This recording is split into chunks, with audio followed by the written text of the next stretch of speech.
Guys, you will not believe this. Sadie Nelson caught saying a racial slur yet again.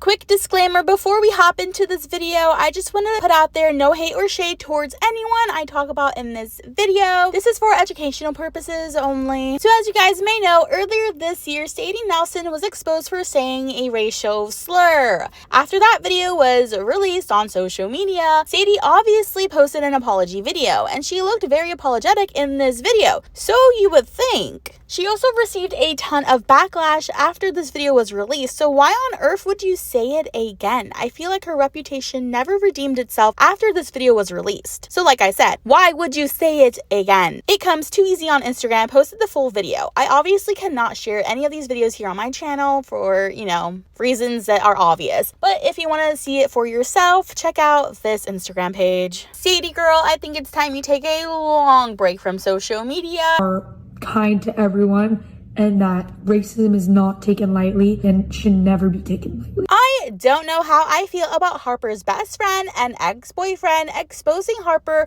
while Harper is in a mental health facility.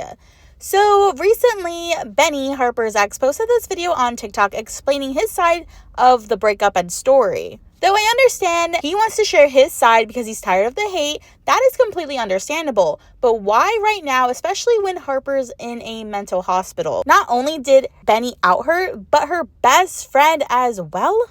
So I've kept my mouth almost completely shut during this whole process of after, just because Harper's healing, she's going through stuff. I don't want to add on to anything, but there's a couple things I definitely want to address. I would never come out on the internet and just put her business out there if she wasn't already open about it on social media. Obviously, there's two sides to every story, and Harper's been dealing with mental health since before she even met me. It's difficult when everybody on the internet wants to try to blame something that happened specifically on one thing that I did. Harper's came forward with multiple stories that just didn't happen, and I've kept my mouth completely shut just due to the fact that obviously she's hurting, she's dealing with stuff. I don't want to add on to anything. So I feel like I've been mature in that factor of not just doing this back and forth banter. I made a mistake, everybody knows that. I'm dealing with the consequences of social media.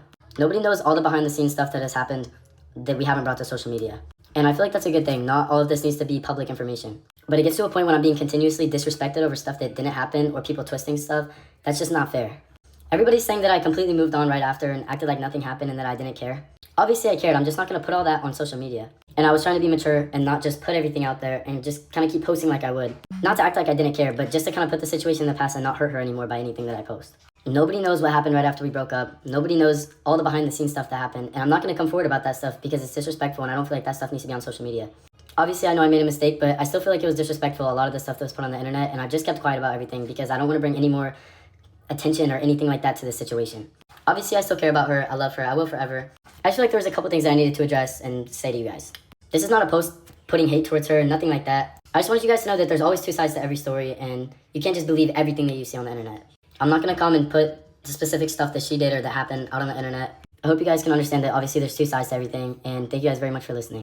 Okay, I do agree there's always two sides to a story, and I'm not saying that Harper is completely innocent in this situation, but Benny, you did cheat, and well, why post a video like this when Harper's in a mental hospital right now getting help? It just seems kind of like backstabby. Like, obviously, he wanted to share his side of the story and clear things up, understandable, but you could have done that before Harper was sent away. I just feel like she can't defend herself now because she's somewhere in a hospital and probably doesn't even know what's going on or who's talking behind her back right now, including her best friend who commented this on Benny's video.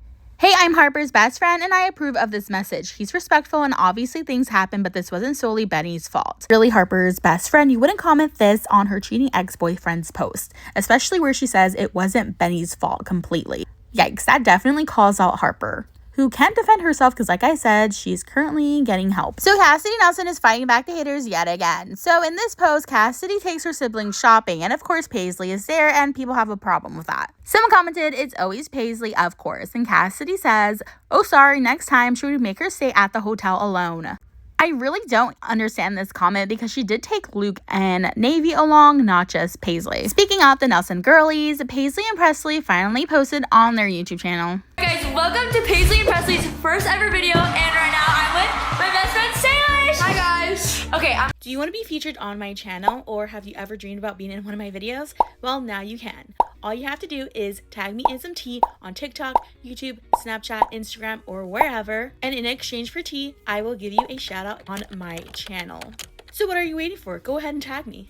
This video is currently making its rounds on social media. I'm sure you've seen it by now. I can't wait for their family documentary to come out because there's something definitely wrong with their family. If you've seen this documentary, then you know exactly what this video is talking about. Why are all the older kids in such a rush of moving out as soon as they reach the age? 2. Favoritism. Delaney barely got recognized for her 14th birthday, and in the B-Day vlog, literally no one looked like they cared. If it was Presley or Paisley, they would be doing 10 times even more. 3. Navy and Luke are so rude. Luke's attitude is always off and Navy just gives off mean girl vibes. People say that she was very bratty in her old school.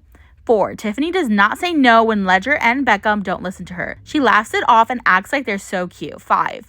The fact that they are constantly moving from Maui to the Castle House is so unsettling. They don't have a proper home and all their stuff are all over the place. 6. Tiffany makes the girls buy new sets of makeup or clothing for every small occasion.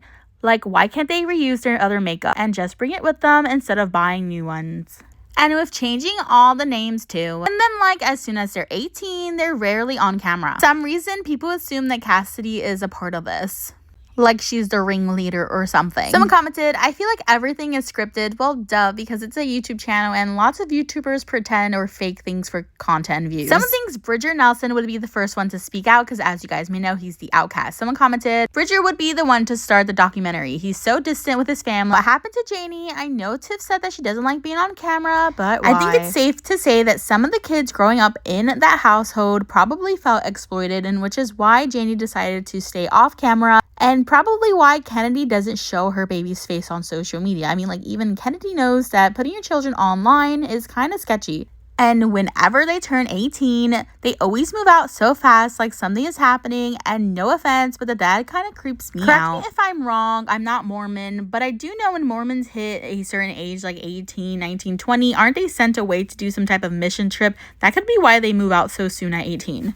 Definitely do see a Not Enough Nelsons Netflix documentary dropping in our near future, and I will agree with one of these comments. It won't be their bio siblings, most the adopted ones stepping out, definitely the outcasted ones, and the black sheeps of the family like Bridger, perhaps even Janie, maybe not. She does prefer to stay off camera, but if anyone were to speak up about the family, it's definitely going to be Bridger. Keep watching to find out how you can win a $15 Sephora gift card. Hey besties, so I am doing monthly giveaways until the end of the year, and this month I am giving away a $15 Sephora gift card. Here's how to enter. All you have to do is subscribe to my channel, my sister's channel, and my 2 backup channels. After that, head on over to my sister's channel and leave a kind comment on one of her recent videos.